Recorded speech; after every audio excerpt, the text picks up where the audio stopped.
espantarnos. 6.500 millones de dólares para generar aproximadamente 4.000 megavatios, que además no los necesitamos los bolivianos. Son para exportar al Brasil, que suponemos que va a necesitar. Este supuesto además es ultra arriesgado, porque estamos suponiendo que el Brasil no va a ser suficientemente inteligente, o cualquiera de nuestros vecinos, de empezar a hacer la transición energética hacia las renovables, que además empiezan a ser más baratas. Entonces, este proyecto del Bala, que además cuesta lo que cuesta, tarda muchísimo tiempo. Son solo 3 años en llenar el embalse, ¿no? Imagínense en construir el CO2 que se genera para construir todo el cemento que se necesita ahí. Alguien nos recordaba que además hay una falla geológica en el lugar donde quieren poner una represa. Quiere decir que si hubiera un temblor importante, ¿no? Podría quebrarse la represa con toda esa agua embalsada e inundar, ¿no? Por supuesto que Rurrenabaque, San Buenaventura y quién sabe qué más. Entonces, tenemos una situación realmente de recuperar zombies. Resulta que además de esto, que serían ya las preocupaciones humanas, quisiera ir por las preocupaciones financieras. No es un proyecto que pueda competir con otros proyectos en términos de costos. ¿Por qué entonces Brasil nos pagaría ¿no? unos $65 por megavatio hora cuando sus propias represas generan una energía de 20 a 40 megavatios hora? 20 a 40, es decir, no tiene ningún sentido, ni siquiera financiero. Pero vayamos más allá, el sentido ambiental. Estaríamos generando una inundación en 200.000 hectáreas del Parque Nacional Madidi y el Pilón Lajas, que es otra área protegida. Estaríamos inundándolas, destruyendo, por supuesto, todas estas áreas, desaparecerían, pero además de la desaparición, ese embalse implica una descomposición de materia orgánica que genera unos niveles de metano alucinantes, que es uno de los gases de efecto invernadero más dañinos en el corto plazo. Es como 80 veces más dañino que el CO2, solo que tiene una vida menor. Entonces, no se termina de entender. Con una inversión similar de 6.500 millones de dólares, lo vuelvo a decir, realmente podríamos hacer no solo la transición energética, sino cambiar la faz de servicios turísticos de este país. Sí. O sea, realmente hay que ubicarse en las magnitudes. Se anuncian proyectos, megaproyectos, como si fueran una gran cosa, cuando en realidad son una gran tontería si es que empiezas a ver qué podrías hacer eso en otras áreas, y además qué efectos colaterales no deseados tienen estos proyectos. Y es el caso también de los hidrocarburos. Ahí no tenemos los datos tan claros, pero lo que sí yo puedo decir es que los proyectos más grandes, un poco menos que 6.000 millones de dólares, pero 2.000 millones de dólares, son cifras de exploración y explotación. O sea, exploración y explotación se mide por los miles de millones de dólares en términos de la inversión necesaria. Y ahora nosotros estamos recibiendo más o menos 6.000 millones de dólares antes de la bajada por hidrocarburos año, pero eso se acaba. Es que ese es parte del problema, de lo que yo mencionaba antes, del corto plazo y largo plazo. El punto de invertir un montón de plata para tener unos recursos que son finitos, que se acaban, y que además, luego de que haberlos sacado, has generado una contaminación que ha afectado, por ejemplo, una de tus potencialidades económicas, porque finalmente el turismo es eso, ¿no? Entonces parece pues una decisión irracional, que francamente habría que buscar cuáles son las motivaciones detrás de esto. Y yo quisiera decir algo más antes de cerrar mi participación. Debemos de entender, creo yo, al turismo. Yo no soy un especialista en turismo, pero yo veo, por razones que no vale la pena detallar aquí, estoy mucho en contacto con turistas que están llegando ahora, y cuánta gente en La Paz se beneficia justamente del Madidi, y de manera indirecta, como tú decías, Rodrigo, que ni sabe que a su hotel llegan porque quieren ir al Madidi, además del Salar. Entonces, si nosotros hiciéramos un cálculo sistémico, completo, de lo que implica la actividad turística, ya solamente de efectos de, por ejemplo, el turismo en el Madidi, encontraríamos que las cifras son aún mayores. Lo que pasa es que no se hacen esos cálculos. Tampoco se hacen los cálculos, y con esto termino, de cuánto cuesta, nadie hace la contabilidad, cuánto cuesta un río contaminado, cuánto nos cuesta, cuánto valía, qué hemos perdido.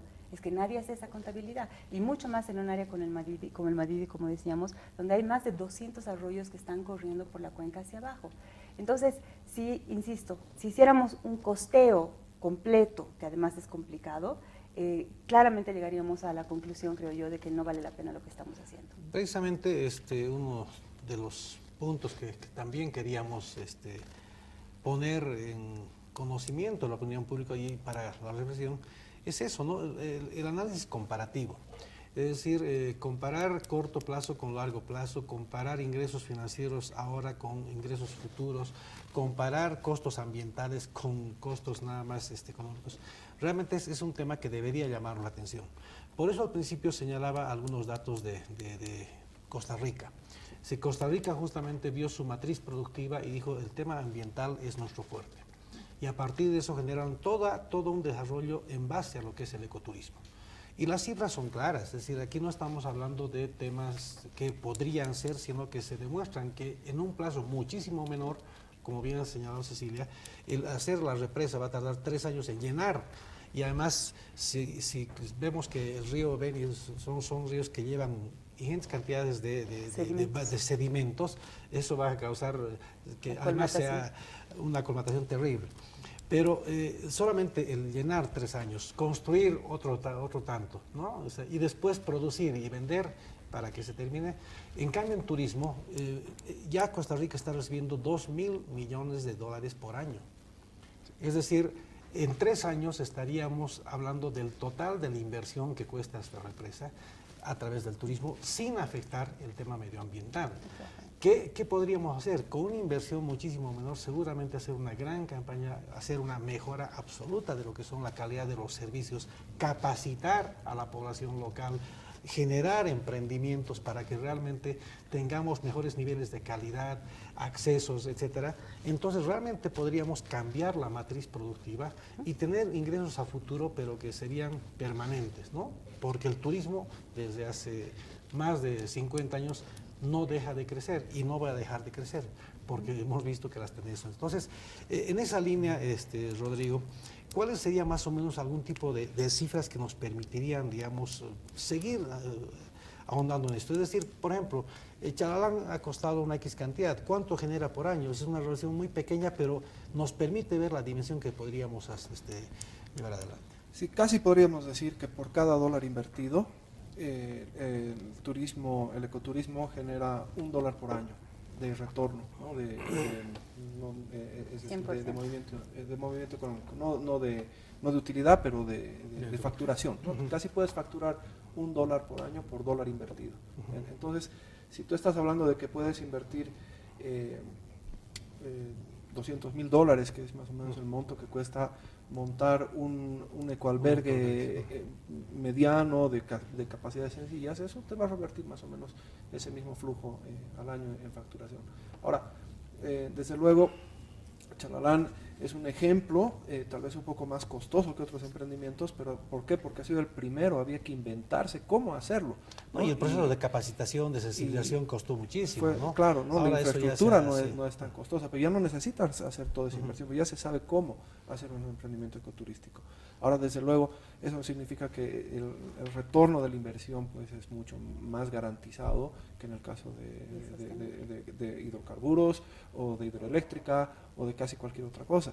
Los precios del turismo no están sometidos a fluctuaciones del mercado en la misma forma que lo está, por ejemplo, el cacao. No dependemos de los precios internacionales, etcétera. Claro, y por el hecho de que no se trata, ¿no? de un tipo, además, como no es un producto de consumo repetitivo, aunque sí nosotros tenemos clientes repetidores que vienen cada año, pero es un producto que para poderse vender necesita un permanente esfuerzo de mercadeo. Entonces, nosotros hemos visto picos de esfuerzo de mercadeo en la zona del Madidi que han dado resultados excelentes, pero se ha invertido un año en mercadear el Madidi, el efecto ha beneficiado por 2 o 3 años, no se ha invertido más y obviamente se ha retrocedido.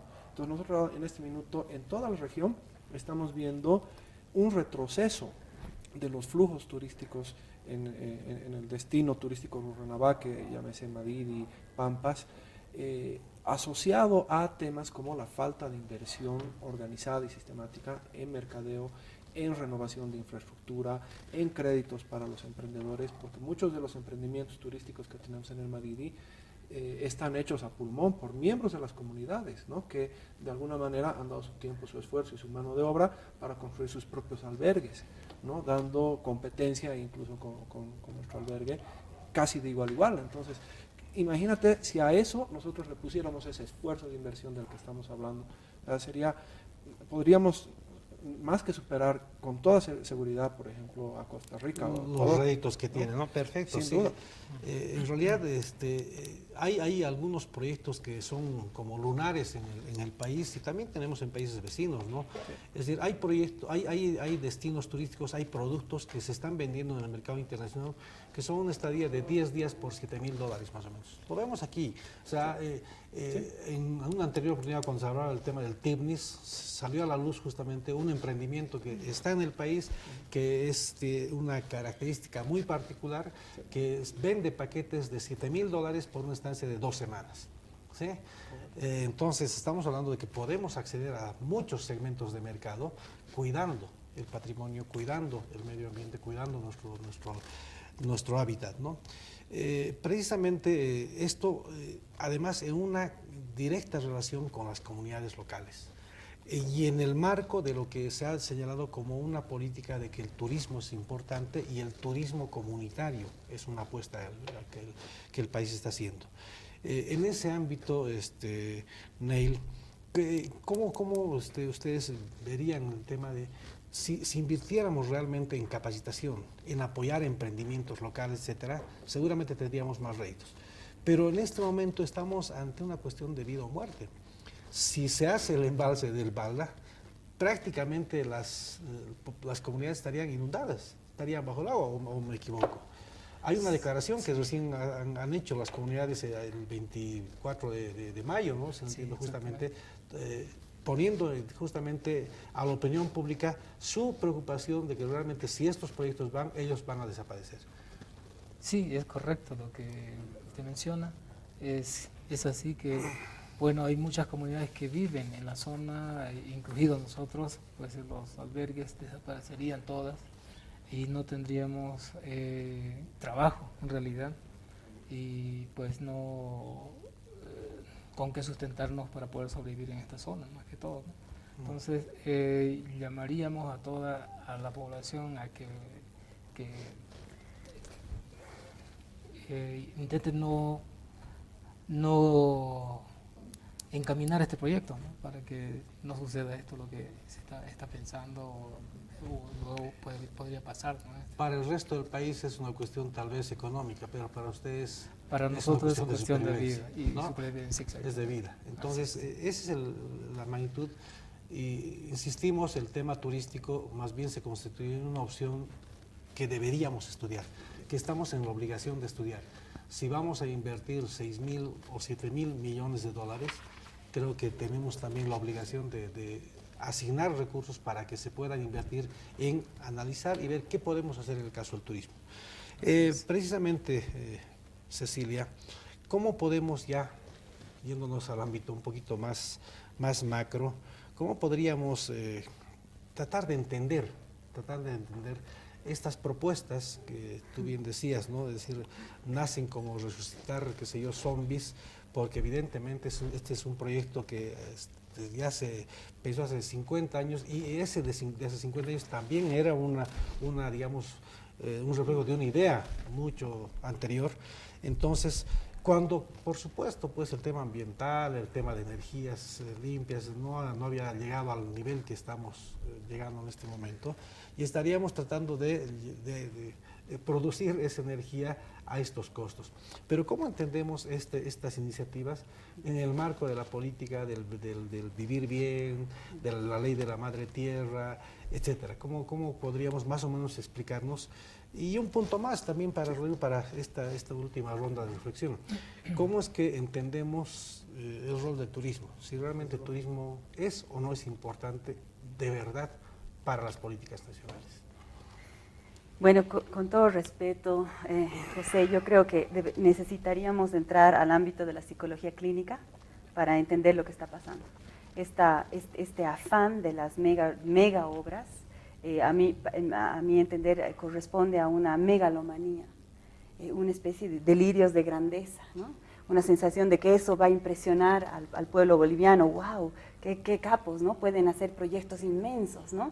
Yo creo que parte de la explicación es esa, pero debo reconocer que yo estoy superada en mis capacidades de explicación de la racionalidad que hay detrás de todo eso, y por eso es que mencionaba lo de la psicología clínica. Pero más importante que tratar de entender, que es muy importante, las motivaciones de nuestros gobernantes, que parecen no entender nada de nada, parecen no haber entendido nada del debate ambiental. Es decir, no se puede creer que en el país del vivir bien, en el país del héroe de la madre tierra, en el país del respeto a la Pachamama, justamente en ese país tengamos los proyectos que más dañen al medio ambiente. Y aquí yo quiero hacer un apunte muy importante.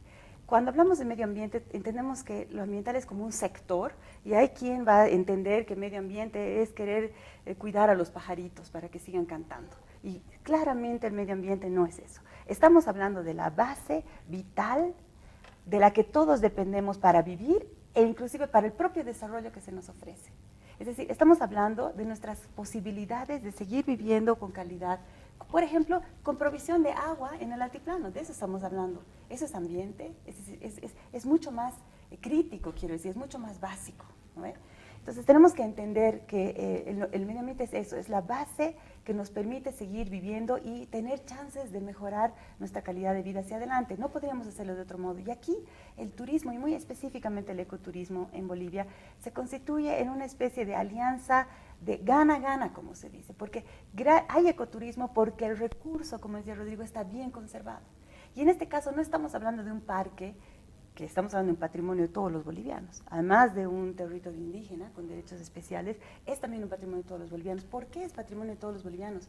Porque nuestros equilibrios sistémicos más amplios, climáticos, por ejemplo, dependen de la existencia de esos parques, ¿no? Entonces, estamos realmente afectando sin ninguna necesidad, número uno, sin ninguna racionalidad, número dos, y además voy a añadir un tema que no hemos tocado y que quedará para alguna próxima vez con otros invitados probablemente, violando toda la legislación existente, empezando por la Constitución, que tiene un régimen ambiental durísimo en el buen sentido, es decir, muy de avanzada. Se están violando todas esas disposiciones constitucionales, se está violando la ley del medio ambiente, se está violando el reglamento de áreas protegidas, se están violando todos los derechos de los pueblos indígenas, por ejemplo, a la consulta. Es decir, ese es otro problema más.